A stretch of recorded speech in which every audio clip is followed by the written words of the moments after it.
it's Marian Ellis, and I want to welcome you back to 5 Minutes in the Word. And I know I always say this, but this really is one of my favorite scriptures because it tells us the source of our identity. And I love it because it's penned by David. It's from the Old Testament. It's in Psalm 34. And in this time period, David is going through just a time of trial and a time of suffering. And it's kind of like he feels surrounded, and when he looks in the faces of the people around him, he gets distressed and anxious.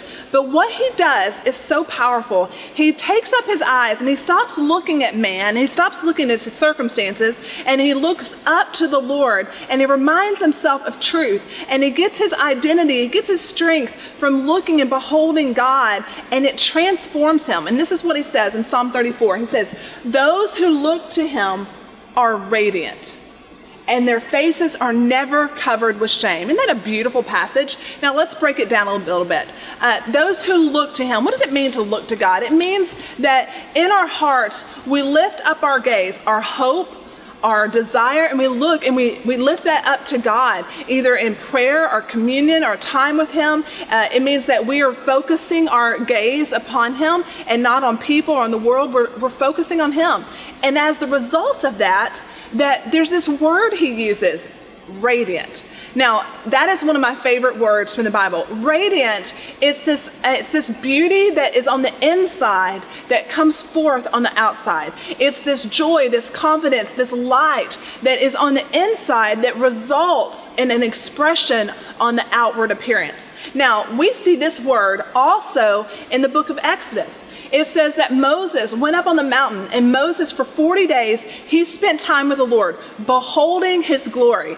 And when Moses came down, it says in Exodus chapter 29 that he was not aware that his face was radiant because he had been beholding the Lord. See, that's the same thing David is saying here. When you lift up your eyes and you look at God, you worship him, you spend time with him, something transforms in your soul and your heart, and it comes out on the outside. Now, in our modern day context, we can see radiance as well. Think about a wedding. The doors open, the bride comes in, and what's the word we use to describe a bride? Isn't it radiant?